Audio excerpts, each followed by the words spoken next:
from the CyberHub bunker and studio, you're tuning in to the CyberHub podcast. And now for your host and CISO, James Azar. Good morning, everyone. Happy Thursday. It's October 7th, 2021. The Practitioner Brief is here. I've got a very special guest joining me from across the pond in one of my favorite places, the awesome country of Netherlands, Holland, for those who don't know. Jelle, good afternoon to you, good sir. How are you today? And good morning to you. I'm doing very well, thank you. Well, my coffee here, so what can go wrong? Indeed. I'm happy you're here. So, folks, if you have not subscribed to the show, please make sure to do so right now. We are live on LinkedIn, Facebook, and YouTube. We do a replay of the show on our CyberHub podcast LinkedIn page. Also on Twitch, which we're going to be talking about in just a little bit, and also on the internet's cesspool for social media platform, also known as the garbage dumpster fire that I like to call Twitter.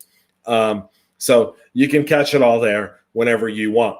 So before we do that, though, shout out to KnowBe4 for supporting the show. And before we get into our morning cup of coffee, we've got Eddie here from Big Dallas in the house. Brent, good morning to you, good sir. Ashley, good morning. David B., good morning. Mr. McQuiggan, good morning. James and Jelle, two of my favorite people whose name begins with a J. That's not fair because your name starts with a J.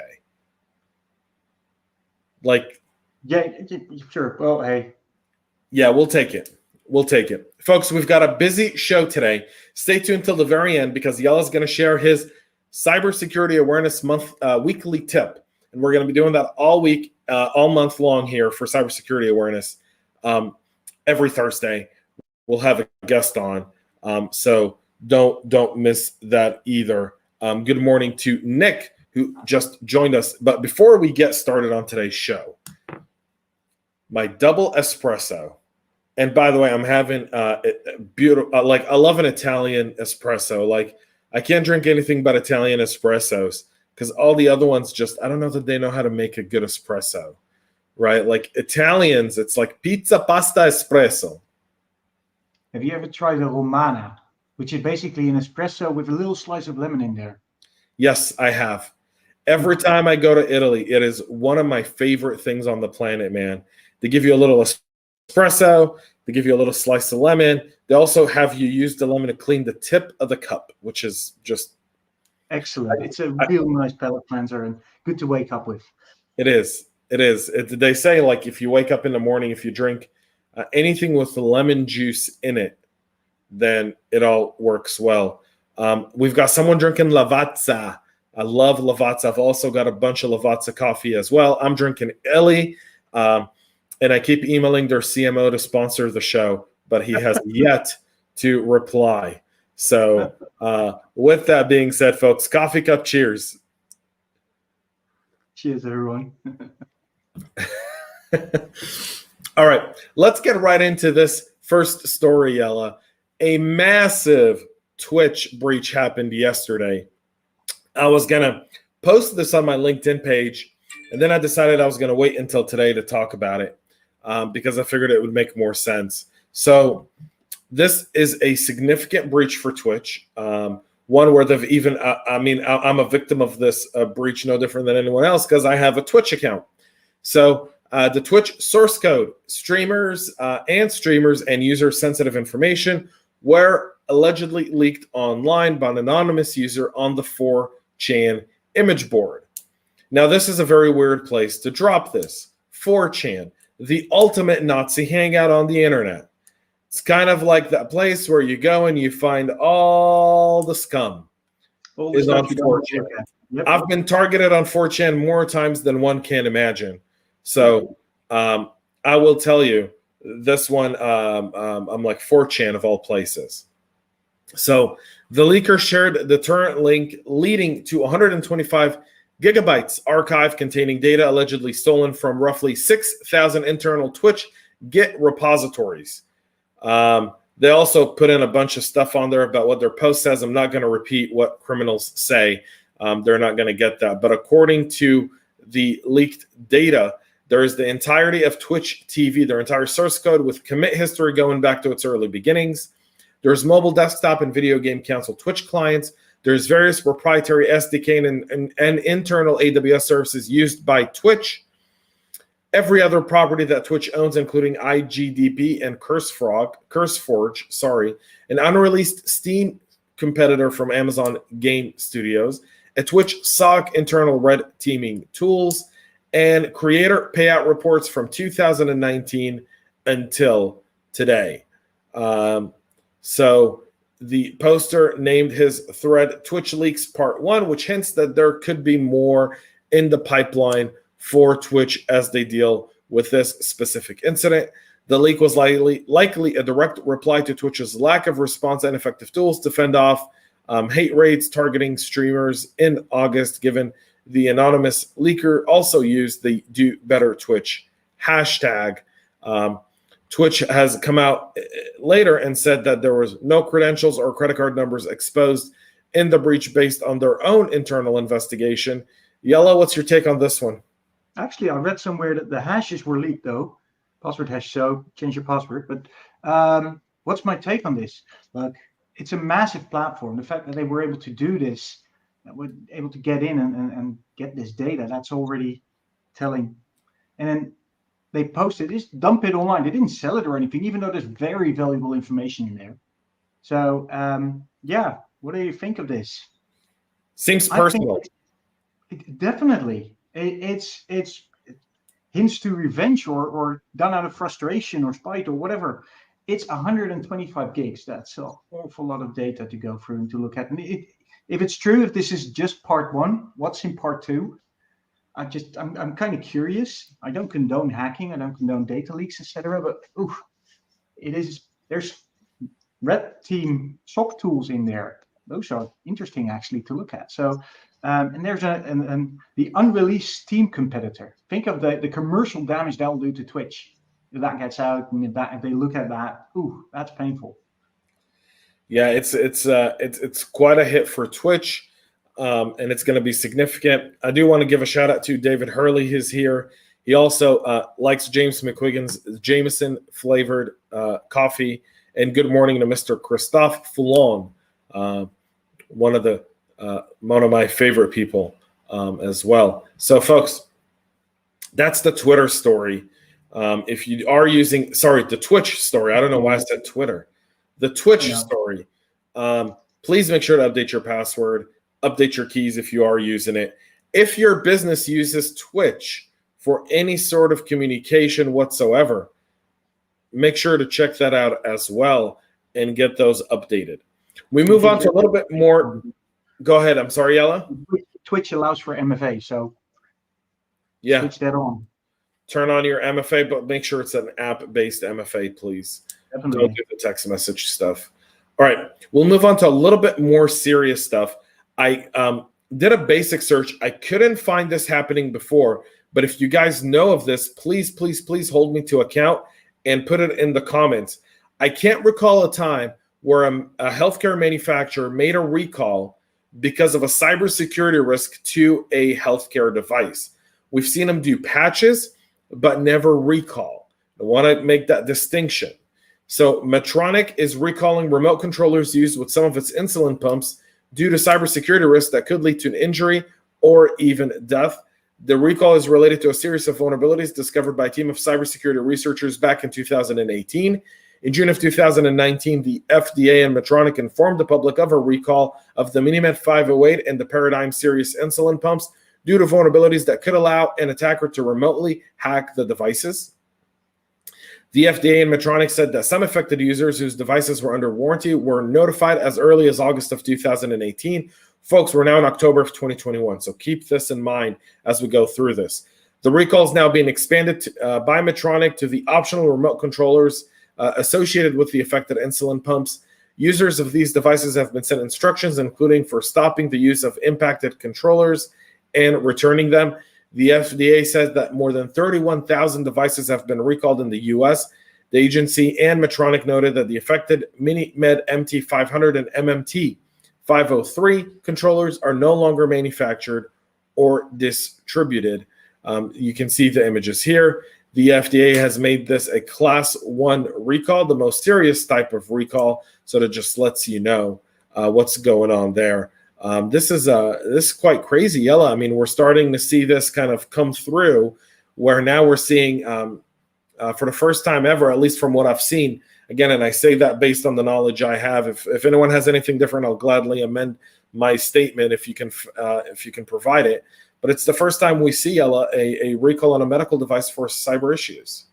Yeah, I haven't seen anything like this before either. But anywhere where human lives are at stake, if you do a recall, that's good. So well done to the manufacturer. They're a bit late to the game, I think, if you look at the dates. That's unfortunate. But even if you more down in the article, they talk about what you have to do as an attacker to actually get access to the device, to actually be able to control the flow of insulin. It's not an easy attack. There's a lot of steps you have to do. You have to actually be physically there, etc. Still, they recalled it. I like that because you can't be too careful, especially in this case. So no, and it's the lives of people here. Diabetic people are very, very vulnerable. Very vulnerable. The one thing you don't look for the manufacturer, it's easy. You don't want to be in the news as the manufacturer that has caused any death through your devices. You don't want that. So from a PR side, I get that they recall these things, but from an ethics side, a moral perspective, it's a good thing if more manufacturers start doing this, because I'm pretty sure that all of those devices, medical devices that are out there, most of them contain flaws because they can't be patched, they can't be controlled. They're usually very legacy devices. So it's good that they do this. It's a good signal to the industry as well, I think. I completely agree. Ashley says it's the first time, so thank you for that. We'll move to another story where Iranian hackers are abusing Dropbox in cyber attacks against aerospace and telecom firms. This is a new report coming from Cyber dubbed Operation Ghost Shell, pointing out the use of a previously undocumented and stealthy RAT remote access Trojan called Shell Client that's deployed as the main spy tool of choice. The first sign of the attack was observed in July of 2021 against a handpicked set of victims, indicating a highly targeted approach. They obviously don't want this kind of spreading out. This isn't a phishing attack, but rather they are targeting the API. So, and they're targeting the Dropbox API in order to drop the RAT and get access to the systems. Jelle, you and I were looking at this pre-show, and we were trying to find the phishing, and then we saw the sophistication. Man, that was quite the journey of how sophisticated this attack is.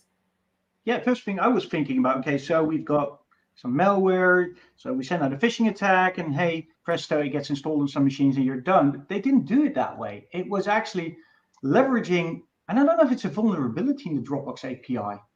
I couldn't find that in this article, but the way they do this is pretty crafty, pretty almost neat from a technical perspective. So I need to do more research into this because it's something that intrigues me. It's powerful. It's extremely targeted. So, well, that's telling. We'll see. I have to look into it. Indeed. Very, very crafty by Iran and their APT folks. This is actually something very similar to this is a very similar execution style of attack that we've seen from several Chinese APTs. It's been known that China has attacked Middle East companies using Iran as kind of the scapegoat, meaning they use Iranian tools and they'll put Persian in the code or in parts of it in order to throw them off their trail. That can't be discounted here either, simply because a similar string of attack has been found to target Russia, the US, India, Nepal, Taiwan, and Japan, all strategic foes for China. They also see the Middle East as a part of that as well, trying to break apart that access. Nasser here pulled out a comment I want to bring up, and it's about our previous story about Medtronic. He says, every medical device has holes that a low-level pen tester can easily use. When someone says that they are bulletproof, then they're deluding their customers. Another thing is that virtual patching is unknown to clinic IT admins. due to the lack of training and ignorance. Most of the time, most health clinics, when we talk about small healthcare facilities, use an MSP or MSSP, and those people rarely understand the entire tech stack that exists within a healthcare facility. So they're unaware of patching to devices because they don't really own the devices; they own just the network. Per se. They understand IT, but it doesn't mean they understand the medical side of things or Correct. the OT network. Yeah. Indeed. Great comment, Nasser. Thanks so much for contributing. Our final story today is actually in your neck of the woods, Jelle. The EU Parliament passes a non-binding resolution to ban facial recognition. This is coming from the European Commission that's already started to take to task two different things. One, facial and biometric usage, one by law enforcement in nation states, but additionally, they're looking at it from a private industry perspective, and also the NFC block on Apple devices.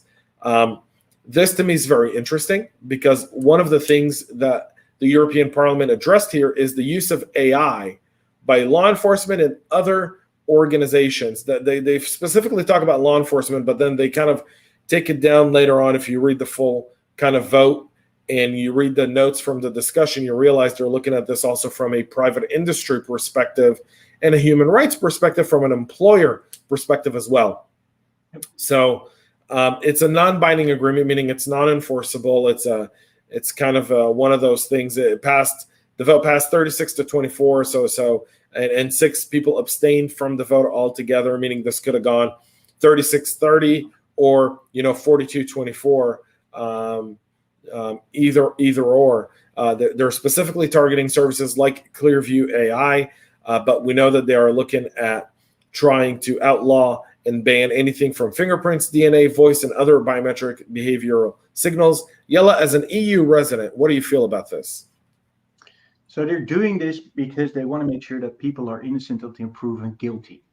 That's the statement they had. And as an EU citizen, I like that. I just don't think it's very realistic.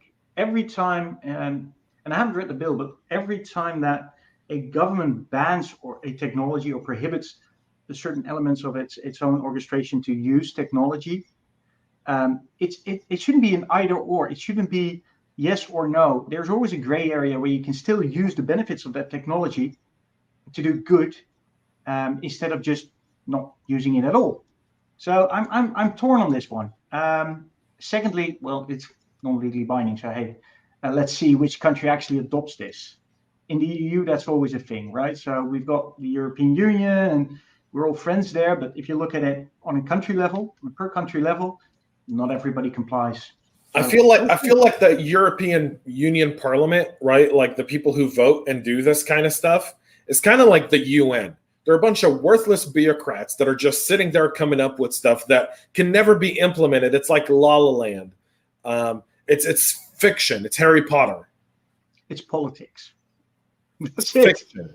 It's just it's our taxpayer money being wasted, but we're not going to get into that. What you going to do about it? It's like, look, they need to take a stance. I like that. I like that they actually look at these type of new advancements and these type of technologies. They need to take a stance. The thing is, though, are they careful enough in the way they look at it? And that's usually the issue. So I'll just wait. I live in the Netherlands. I'll just wait what the Dutch government thinks about this and how they're going to implement it. I do feel that AI in general, which is definitely a passion of mine, is something that's neglected by most people in when you look at the awareness of it. People don't understand the impact. They don't understand the pros. They don't understand the cons enough. And they just think, well, somebody else will handle it.